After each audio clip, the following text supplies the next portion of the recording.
Destaque internacional agora: um homem armado com uma faca atacou várias pessoas na saída da igreja de Notre-Dame em Nice, na França, na manhã desta quinta-feira. De acordo com a imprensa francesa, pelo menos 3 pessoas morreram, 2 delas dentro do local. Autoridades francesas falam em atentado terrorista.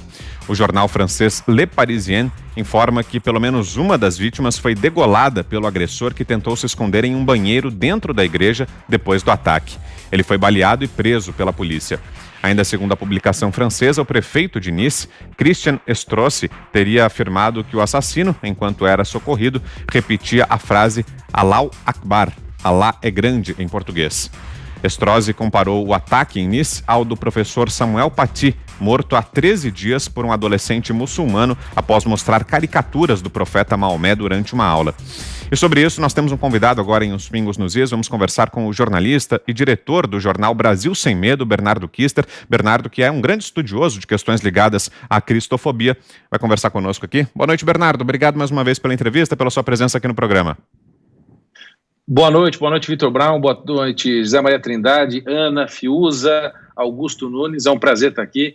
E é lamentável que aconteceu mais um episódio de cristofobia na França, que tem tido uma ascensão desse tipo de comportamento de ódio. Isso sim é o verdadeiro comportamento de ódio, não só um discurso, e que acometeu os franceses já repetindo o que aconteceu há 12 dias atrás com aquele professor que levantou mostrou na sala de aula aquela caricatura e foi decapitado na França, em Paris, num bairro da cidade, por um decreto de um sheik. É lamentável. Pois é, né, Bernardo? E o que se especula, queria saber de você justamente se você concorda com isso, é que a resposta do Macron depois desse caso do professor é que teria servido como combustível para esse ataque de hoje. É possível que isso tenha acontecido e você considera que foi inadequada a resposta do presidente da França nesse caso anterior do professor decapitado? Olha, Vitor, o que o Macron fez é, no mínimo, que ele deveria ter feito há muito tempo atrás. A França já há alguns anos vem recebendo, sem muito critério, imigrantes, na sua maioria, de linha muçulmana. E a França tem já zonas que eles chamam zona de não passeio, né, ou zonas que não se pode entrar, que já vigora a lei muçulmana, a lei da Sharia, onde esse cara foi executado, aquele professor, há quase 2 semanas atrás. E o Macron deu uma resposta, o pessoal não gostou, até parece que, se não me falha a memória, no Irã estavam pisando na imagem do Macron dentro de restaurantes, ficaram muito nervosos. Mas o fato é que o Macron agora está ecoando um sentimento nacional, Vitor, porque na última semana foi feita uma pesquisa pelo Instituto Francês de Opinião Pública, e eles descobriram que 79%, é um número muito alto, 79% dos franceses acreditam que os muçulmanos, ou o islamismo em geral na França, está declarando guerra ao país. Ou seja, os franceses estão muito assustados, e com razão, porque eles estão vendo uma escalada desse tipo de ataque. Quando foi no meio do ano passado, o ministro do interior da França soltou um número que não foi tão divulgado para a mídia, para variar, de que ataques anticristãos subiram em 2008 de 275 por ano para mais de 1.000 todos os anos. Ou seja, eu não estou falando aqui de discursos de ódio ou discursos anticristãos, mas eu estou falando de atos físicos contra cristãos. Como nós vimos a Catedral de Nantes ou Notre-Dame, que existe ainda suspeitas, não se sabe muito bem o que aconteceu, a história está mal contada, e outras 4 igrejas nesse período foram queimadas na França por ódio à religião cristã. Ou seja, quando o Bolsonaro esteve lá na ONU e pediu liberdade cristã, pediu apreço à liberdade religiosa e falou em cristofobia, muitos jornais chiaram, né? Muitos jornais reclamaram, disseram que o Bolsonaro estava exagerando, começaram a montar as teses mais amalucadas sobre isso, mas o fato é que está se provando verdade a cada dia que passa, né, que esse fato da cristofobia é inegável. Fiuza. Pois é, Bernardo, mas o Macron é o pai dessa demagogia migratória, né? O Macron é o pai desse falso sincretismo, dessa desorganização social, né, demagógica, né, fingindo que todo mundo pode morar em Paris, e as tensões estão crescendo lá há muito tempo. Ele está tentando compensar agora com diretrizes autoritárias diante da pandemia. Você não acha que esse grito dele pela liberdade está um pouco tardio, não?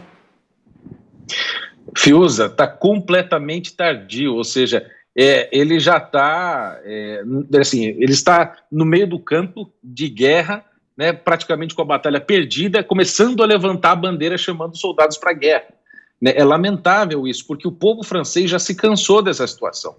Isso não significa que a gente vai pregar contra qualquer imigração de qualquer maneira. Pelo contrário, eu, pelo menos, eu tenho 4 nacionalidades. Eu tenho italiano, português, sírio e alemão. Ou seja, eu sou uma constituição de imigrantes, porém esses imigrantes eram feitos de modo ordenado e quando vinham ao país, se adaptavam às realidades locais e promoviam a realidade do país em que eles vieram para cá morar. Agora, não, quando muitos desses vêm, não digo todos porque muitos se adaptam, não, eles querem impor a sua visão de mundo, a sua religião, e isso significa impor a sua própria lei acima do Estado.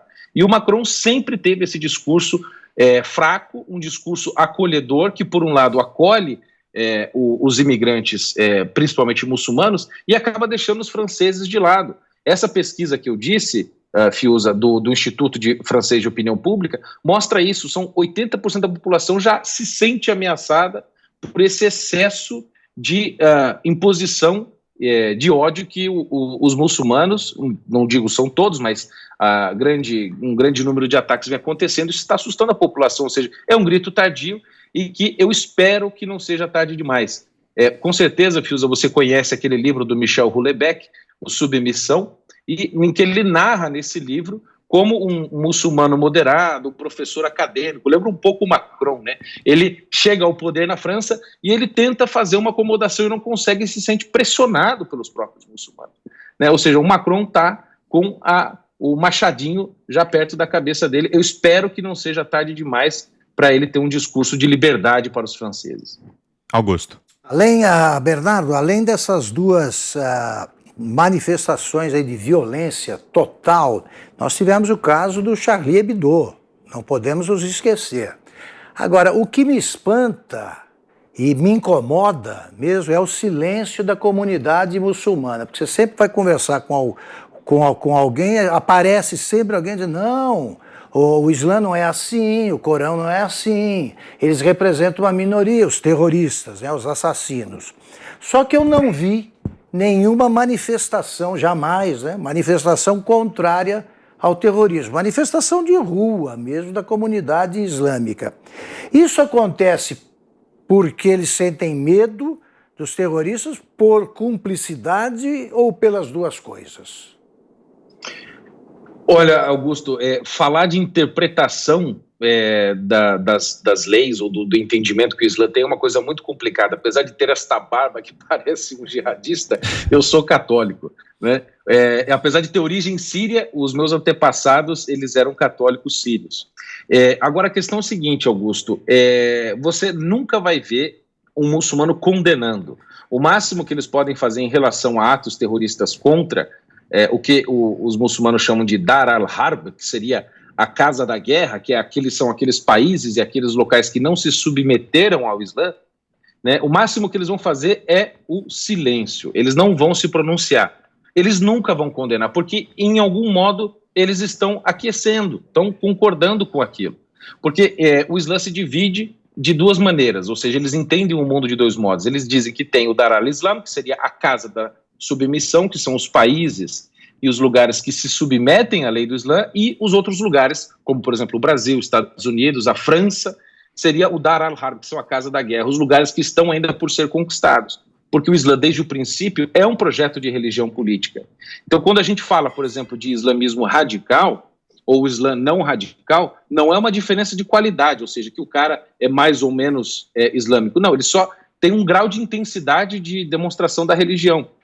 Inclusive, hoje eu publiquei, Augusto, um vídeo no YouTube, num canal, eu fiz uma reportagem sobre esse caso e mostrei esse livro, que é sensacional, inclusive se vocês quiserem conhecer, escrito por esse rapaz chamado Raymond Ibrahim. Ele tem um site, chama-se Jihad Watch, que seria o observatório da jihad no mundo, e ele compreende muito bem o Islã e ele mostra como é uma coisa necessária, intrínseca do próprio entendimento muçulmano, fazer esse tipo de coisa, esse tipo de ação, obviamente por mandado de um sheik, etc., para poder aumentar e conquistar o seu território. Ou seja, eles não vão condenar, né? Ou seja, eles vão ficar em silêncio ou então aprovar e reconhecer o ataque. Seguimos ouvindo aqui o jornalista Bernardo Kister. Quem faz a próxima pergunta a você, Bernardo, é José Maria Trindade. Por favor, Zé. Pois é, Bernardo, eu entendi muito bem a postura americana, e não é desse governo, mas é uma postura americana de não perdoar e não negociar com terroristas, né? A gente vê, por exemplo, eu acompanhei aqui há muito tempo, ainda no Sarney, presidente do Congresso, uma tentativa muito forte de fazer os Estados Unidos deixar o então deputado federal Fernando Gabeira ir a uma reunião da ONU, e os Estados Unidos disseram que se ele chegar lá ele seria preso. Isso porque ele participou de um sequestro de um embaixador norte-americano. Então, estou dizendo isso para mostrar que a prática do terrorismo para os americanos é imperdoável para sempre, né? E nunca negociar com o terrorismo. E a gente vê que realmente a França agora é um grande centro de uma guerra santa. Não adianta, entrou no radar e vai ser difícil. E houve ali uma chegada de imigrantes, e dói falar nisso, né? Porque nem todo imigrante é um potencial assassino ou ameaça futura, né? Então, a França terá dificuldades pela frente. Mas a minha pergunta para você, aproveitando esse nome, Brasil Sem Medo, eu já ouvi de humoristas reconhecidos aqui no Brasil dizendo que tem medo de fazer piada ou falar desse assunto, né? Você acha que deve continuar assim, sem medo é o caminho, ou, vamos dizer, não respeitar esta tendência de medo e enfrentar? Qual é o caminho? Joia, Zé Maria. Esse caso do Gabeira é assustador, né? Ele participou daquele caso do Charles Elbrick, né? Que marcou a história do país. A postura norte-americana em relação a isso, que é assim, tolerância zero para terrorismo e coisa, é a postura correta. Inclusive, eu vou aqui evocar as palavras de um cardeal católico, um cardeal maravilhoso, que eu tenho um grande apreço por ele, o cardeal Robert Sarah. Ele viveu sobre regimes totalitários quando criança, teve a sua família destruída e morta por regimes totalitários e também ameaçados pelo próprio islamismo. E ele publicou hoje, em relação a esse caso que aconteceu na França, no seu Twitter o seguinte: são palavras dele, são palavras fortes, eu admito, mas são as palavras dele e eu pessoalmente concordo. Ele disse: o islamismo é um fanatismo monstruoso que deve ser combatido com força e determinação. Ele não vai parar sua guerra. Infelizmente, nós, africanos, sabemos disso muito bem. Os bárbaros são sempre inimigos da paz. O Ocidente, agora a França, deve entender isso. Ou seja, são palavras fortes, mas que mostram o tipo de cuidado e medo, que foi a palavra muito boa que você usou, Zé Maria, em relação a esse tipo de postura que o islamismo tem tido recentemente. Desde o princípio a gente lutou, teve a Batalha de Lepanto, que foi muito importante ali, no século XVI, para conter a dominação no Mediterrâneo dos muçulmanos. Teve a Batalha das Astúrias, que Portugal foi o último ponto no Ocidente que resistiu à invasão muçulmana.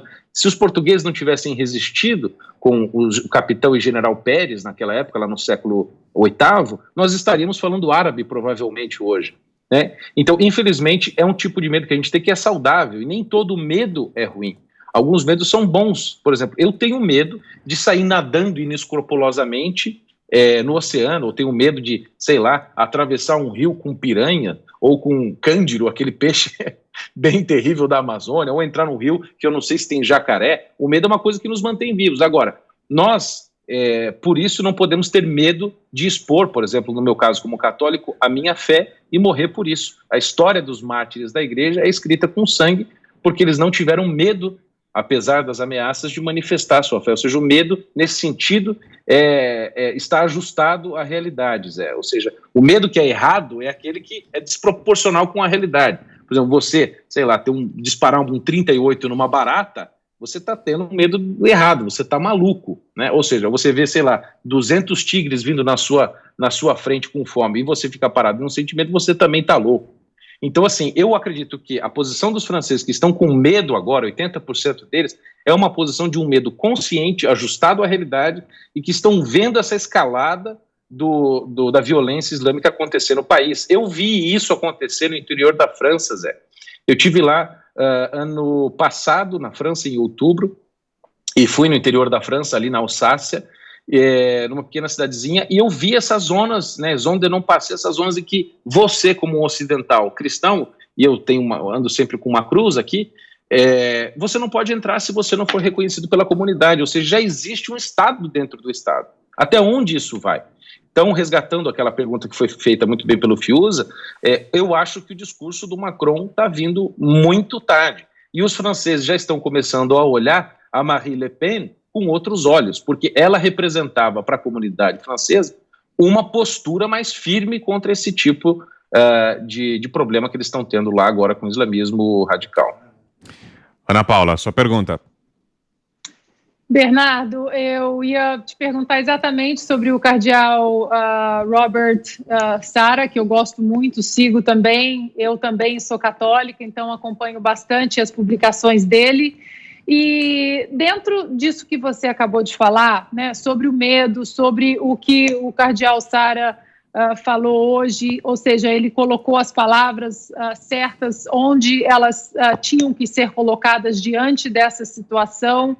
E aí muita gente, na nossa posição de católico, não gosta de criticar o líder máximo da nossa igreja, que é o Papa, mas morando aqui nos Estados Unidos, a gente vem de um antigo presidente, uma relação daí do pilar, né, que defende a liberdade no Ocidente. Os Estados Unidos, de uma relação de Ronald Reagan e João Paulo II, onde eles deram nomes aos bois, ou seja, o comunismo chamava Evil Empire, o Império do Mal. Você não acha que dentro desse contexto todo que você falou, você não acha que o Papa, apesar dele hoje ter se pronunciado, ele não teria que ser um pouco mais incisivo, assim como o cardeal Robert Sarah tem sido mais incisivo nesse contexto da proteção da religião no mundo? Ana, por um lado, assim, vamos dizer, pessoalmente, o que eu gostaria que fosse feito era uma nova cruzada. Eu vou dizer bem sincero, mas, bom, nesses dias isso eu acho que é quase impossível a gente pensar isso, porque não existe nem mais exército papal, mas brincadeiras de lado, a personalidade do Papa Francisco é muito diferente de todos os outros papas que a gente teve em 2000 anos de igreja. Os papas que nós tivemos sempre foram europeus, na sua maioria italianos, né, principalmente nos últimos séculos da igreja, e o Francisco não. Ele é Bergoglio e ele veio lá da Argentina, de origem italiana. E o latino-americano, Ana, por excelência, é da política da acomodação, né? De tentar não buscar conflito, de tentar deixar lá para ver como é que fica, é desse tipo de comportamento. E o Francisco vem de um tipo de formação teológica diferente dos outros. Por exemplo, o próprio João Paulo II teve a sua família vítima do próprio comunismo na Polônia. O Bento XVI foi forçado a entrar na juventude hitlerista pelo regime. Os dois papas anteriores foram vítimas dos regimes totalitários na Europa. E os dois eram grandes opositores destes dois regimes. Os papas anteriores também, né? Agora, o Francisco não, ele nasce ali numa família de classe média alta ali em Buenos Aires, e nunca sofreu esse tipo de agrura, né? Se não, vamos dizer assim, pelo Pinochet, mas Pinochet não, desculpa, da ditadura argentina ali, em que ele não foi tão vítima daquele regime, ele viveu muito bem. Então ele tem um outro tipo de entendimento. O que eu acho sim é que deveria ter pronunciamentos talvez mais frequentes ou talvez mais fortes, né? Agora, o que eu costumo dizer em relação, às vezes, a algumas cobranças que a gente faz do Papa como eu posso dizer, eu digo mais ou menos dessa maneira assim, que o Papa não é o Datena, o Papa não é o Pingos nos Is, o Papa não é o jornalista, né? Ou seja, ele não tem de estar comentando todos os assuntos todo dia, porque ele tem uma igreja com 1,5 bilhão de fiéis, com 194 países, com 3 mil bispos, sei lá quantos mil padres, né? E uma coisa complexa de várias línguas e culturas. Então, se ele tivesse que comentar todos os assuntos, ele não faria outra coisa. Porém, um assunto grave como esse que aconteceu na França ou as igrejas no Chile, os fiéis esperam um tipo de comportamento acolhedor, uma palavra de esperança, uma palavra, às vezes, de condenação também forte, como fez o Sarah. Então, no meu entendimento, assim, às vezes falta um pouco mais de um espírito bélico, militante, no sentido da palavra mesmo, de soldado, né, do Papa Francisco. Isso não significa que a gente vai renegá-lo, coisa do tipo, mas essas observações têm que ser feitas com essas lacunas que às vezes são deixadas e os fiéis ficam ansiosos e, né, às vezes vem o Papa comentando sobre a Amazônia ou sobre um plástico ou coisa do tipo, enquanto que os fiéis estão, de certo, mais preocupados com a morte das pessoas ou coisas que vão nesse sentido. Ana? Perfeito, nós ouvimos aqui então Bernardo Kister, jornalista, diretor do Jornal Brasil Sem Medo. Obrigado pela entrevista mais uma vez, Bernardo. Uma boa noite para você, até uma próxima, um abração. Obrigado, Vitor Brown, obrigado a todo mundo. É um prazer falar aqui aos Pingos nos Is. Eu sou fãzaço de vocês. Vocês são muito bons, obrigado. Sempre às ordens. Imagina, a gente que te agradece, Bernardo. Agora são 6h55. Queremos ouvi-lo também, Augusto, suas considerações sobre esse episódio de hoje. Eu conversei nos anos 80, quando trabalhamos juntos, 80, 90, trabalhamos juntos no Estadão, eu conversava com o Paulo Francis, muito inteligente, e eu fiz o seguinte comentário, eu falei, olha, agora que acabou a Guerra Fria, eu acho que o mundo vai viver tempos mais tranquilos e tal. E o Francis me chamou a atenção, foi o primeiro que eu ouvi dizendo isso, me chamou a atenção para o novo perigo. Ele disse assim, olha, presta atenção no fundamentalismo islâmico. Esse era um problema que não me preocupava. E ele também fez um comentário que vale a pena repetir agora. Todas as guerras, com exceção das 2 guerras mundiais do século passado, tiveram motivação religiosa. Todas. Com exceção das 2, repito, que tiveram uma motivação mais econômica, tal, tinha política também, mas, sobretudo, você tem a economia por trás daquilo. Né? Dessas 2 guerras mundiais, que foram as maiores, ofuscaram as anteriores, que foram determinadas por razões religiosas. Acho um perigo você deixar, como eu já comentei ontem de passagem, você deixar que essa cultura se imponha de tal forma que as pessoas usem a tal burca que te esconde. Isso não existe. Você viver na clandestinidade. Ninguém vai te identificar e você passa por aeroportos. Daí a comunidade islâmica, como bem lembrou o Bernardo, ela protege os que destruíram, aqueles árabes que destruíram as Torres Gêmeas, eles treinaram nos Estados Unidos, protegidos pela comunidade muçulmana. Então é hora de tratar com mais rigor.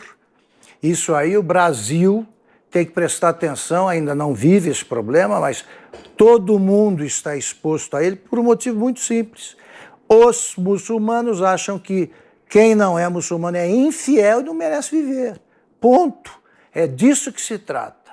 Então vamos acabar com essa demagogia de não, acolhemos todo mundo, vírgula, que queira se adaptar ao nosso estilo de vida. Claro que pode em casa viver como quiser, então, mas não pode impor o estilo de vida deles, a religião, tá? Porque senão você entrega todos os seus direitos, a tua individualidade aos estrangeiros. Isso não existe.